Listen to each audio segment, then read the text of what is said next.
Elaine, thank you very much. As we were listening to you talking about some of the speeches that were made and the number of times Hillary Clinton was mentioned, I was listening to you, Elaine, and I decided to take a look at Hillary Clinton's Twitter feed. And in fact, over the last hour or so, she's been very, very active. When it comes to Chris Christie, she tweeted, "If you think Chris Christie can lecture anyone on ethics, we have a bridge to sell you." Well, after Governor Christie gave that speech, our own Major Garrett caught up with them on the floor. Take a listen. Governor, I don't know if you've seen the tweet that Hillary Clinton's campaign has just put out. Obviously, they watched your speech very carefully. I'm so flattered. Have you heard it? No. I'll read it to you. If you think Chris Christie can lecture anyone on ethics, we have a bridge to sell you. It's so witty. Of the Secretary of State who put American secrets at risk and American lives at risk in Libya and all over the Middle East. Listen, if Hillary Clinton wants to take me on, I'm happy to take her on every day between now and the end of the campaign, and there won't be much of her left. Is that a role you wish you could play higher on the ticket? No, it's a role I can play every day, as I just showed you I can play it. So I don't need any special permission. Is this election more about what disqualifies Hillary Clinton or what qualifies Donald Trump? It's about both. It's about both, but tonight I didn't think there was enough conversation about what disqualifies Secretary Clinton, and there's so much of it. So I wanted to use my time tonight, for the most part, on that, because I spent most of my time before this talking about Donald. But if you were to summarize what qualifies Donald Trump as this person who is a novice, who's never run for public office, not a general, completely unprecedented in the history of a major party to become a nominee, what would you say qualifies him to be president of the United States? That prelude shows you're obviously not on the payroll. Listen, what qualifies him is he's a strong, tough executive. He's decisive. He's unafraid. He's a good, decent, genuine man who will listen to the American people and will tell them what they need to do. Before I let you go, why do you believe you are not, and your history in New Jersey is not so ethically clouded, you can't take the case against Hillary Clinton? Because unlike Secretary Clinton, I do not have to worry about ever having put American lives or American secrets at risk. And no one was ever doing that in my administration. She can't say that about hers. And Major Garrett is here with me now to cover the convention, and we're really excited to also have CBS Sunday Morning correspondent Mo Rocca joining our CBSN coverage. What's happening? Oh, you know, this is a lot of fun. I have to say, it looks like you work for WJLP because the Mike Cube was up there. It was kind of funny. Yeah, well, Mike Cube notwithstanding, I was there, they were not. That's what counts. Well, right. Was it can I ask, was it a little bit uncomfortable? It was a kind lot of fun? uncomfortable. It really? was a big shoving match. Really? Was it really? No, it was huge. There was a lot of man-spreading going on, all right? Let me tell you that. There was just a lot of blocking and tackling to get that interview, okay? That's how it happens on the floor. And there's nobody better than you, Major, getting in some there. days are better than others. Tonight was pretty good. So very salty Chris Christie when you started to talk to him, but also salty on the stage there. Oh, definitely. And the theme tonight, I think, was make Hillary Clinton the issue again. And again. And again. And again. That was the whole theme of the night. It was supposedly about economics and job creation and all this other stuff. Okay, that was the nice embroidery on the margins, but the central issue tonight was Hillary Clinton's bad, not just bad, but really bad, and you all need to know that, and we're going to tell the country about that. And it strikes me, one observation about Chris Christie, because I was at the convention in Tampa, he seems congenitally incapable of giving a speech about the person who's the nominee of the Republican Party. Because last time in 2012, 4 years ago, he gave it about him, and this year he gave it about Hillary Clinton. Okay, fine. Well, obviously, Chris Christie can't talk about nominees who represent the Republican Party as comfortably he can himself or somebody else. And I will tell you, of the speeches given so far, nobody has done more to sort of pull the delegates up out of their seats and get them in kind of a minor league frothy rage about Hillary Clinton. And that is important for those people who like Donald Trump and for those people who are finding a way to get more comfortable with the fact that this nomination is now a real deal. Oh, I did find guilty or not guilty kind of catchy. But then you had a problem with how the audience was responding. I felt like the audience jumped the gun with lock her up, because that happens at the end of the episode. Like, if you're guilty, this is a perfect, like, for a Sunday night game show block. I'm telling you, guilty or not guilty. But yeah, people were jumping the gun and getting too excited about lock her up, lock her up. I think that's because how people really feel about Hillary Clinton here. And it's true, Major, if you have to pick one issue for people who may be on the fence about Donald Trump, she is that one defining issue. Right, and you saw Christie hesitate for a second when I said, what's this election about? Disqualified Hillary or qualified Trump? Both. Yeah. For some Republicans, it's the former, not the latter. Mitch McConnell mentioned Donald Trump's name twice. I think Paul Ryan did it twice, and he said it. He said it as in, Donald Trump and Mike Pence. Right. Like it was a Donald Trump and all smushed together. And Mike Pence and Kevin McCarthy. If this were golf, Kevin McCarthy would have won. He mentioned his name once. Right. Donald Meanwhile, Trump McConnell mentioned Hillary Clinton something like 25, 26 times in his speech. Sure. I mean, and then we should not skip over Donald Trump Jr., who did also have not only prime time. Yes. So let's remember that this branding exercise that a Republican National Convention and, to be fair, a Democratic National Convention is all about. It's all about branding. Yeah. It's all about driving a message. This brand here is Trump. It's not so much the Republican Party. It's Trump. And the Trump family is repping, as the kids say. Right. They are repping hard. I don't think the kids are pulling their weight. I think they're leaving way too much for Ivanka to do.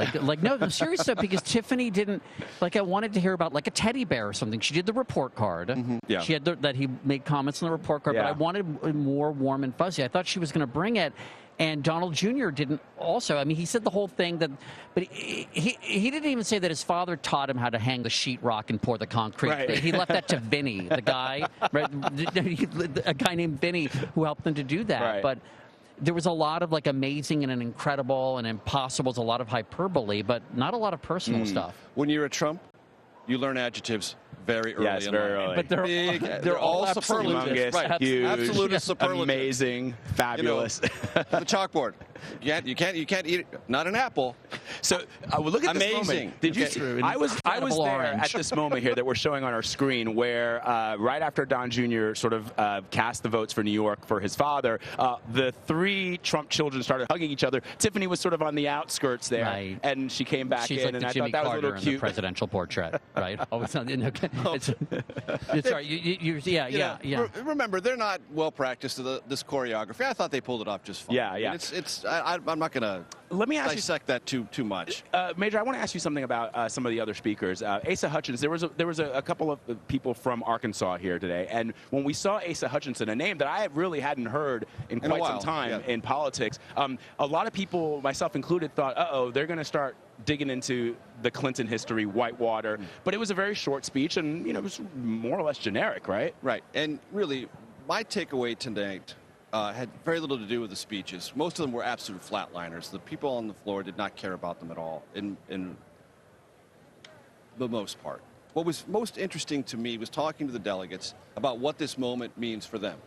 Donald Trump is the nominee of the Republican Party, and a lot of those delegates feel that they have something personally invested in that reality, that they made this happen. Many of them said to me the following sentiment, or something close to this: we were up against Democrats, we were up against the Republican Party establishment, we were up against the media, we were up against everybody, and we still got this done.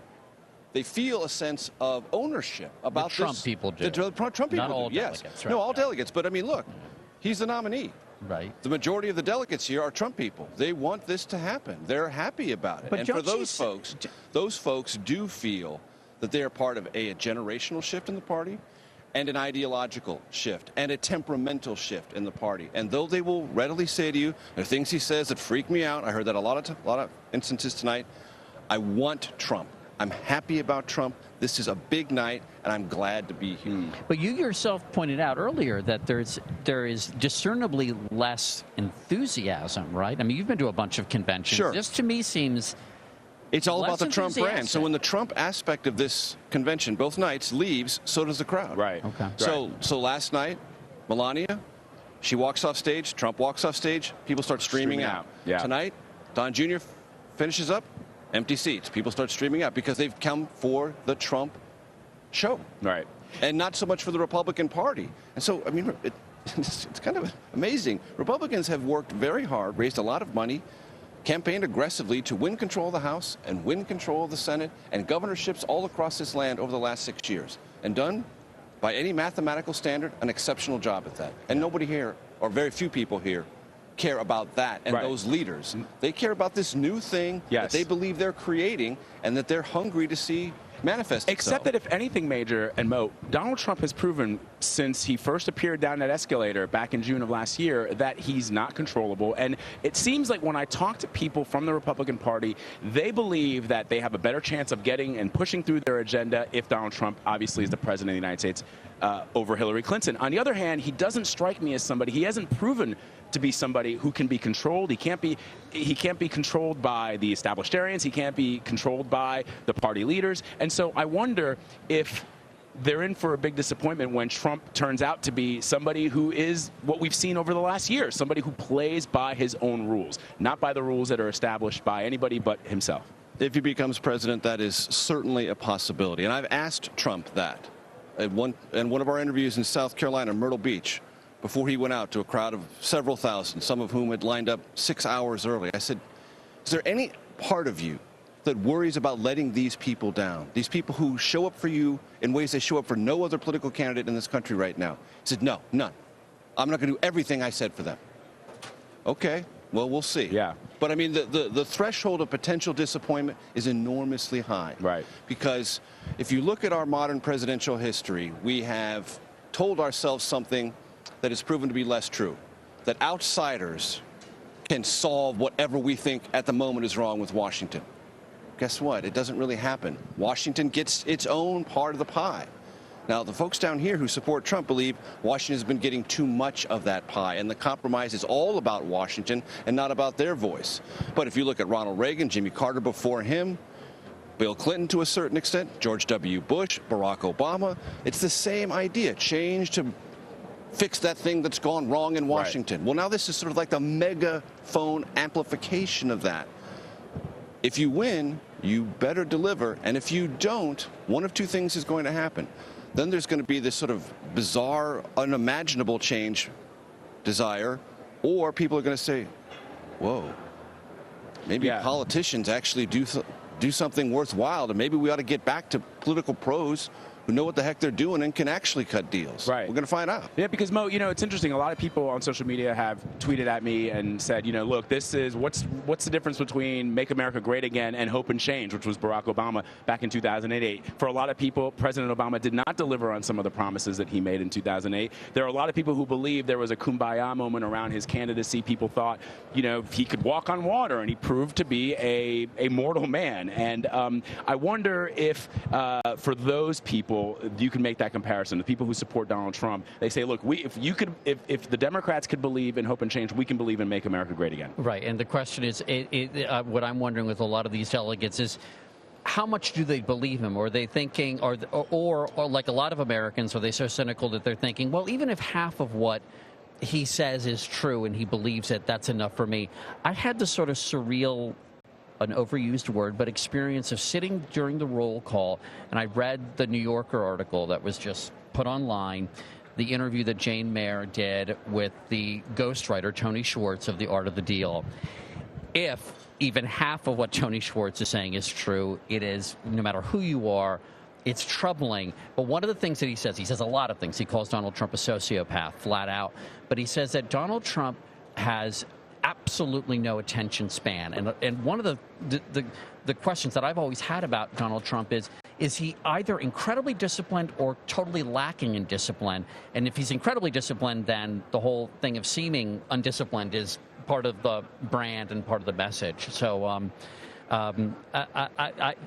you know, it's hard to know if he's undisciplined, if he has no attention span, if this is all part of the package, and how much people expect from him, or if they just think, look, politicians give you nothing, and at least he'll give us something. The underlying essence of your question in every context is not whether it's true, it's whether people are willing to believe it's true. Yes. Okay? That's the dynamic in politics that matters most. Was Barack Obama, when he said all the things he said, and I saw him in Iowa, New Hampshire, South Carolina, traveled all around the country with him in 2007 and 2008, did he believe he could do all of those things? Probably not. But the people who voted for him believed he might. Same thing with Trump, that there is an aspect that, well, I'm not sure, I don't know, but he's decisive. He's achieved other things in life. And this is another kind of metaphor I've heard. I want him to knock over the desk. He's not owned by anyone. He doesn't take campaign contributions. Now he will, but before, in his rise, he didn't. That reassures them. And just the idea that it's possible. And I think that speaks somewhat to Donald Trump's talents.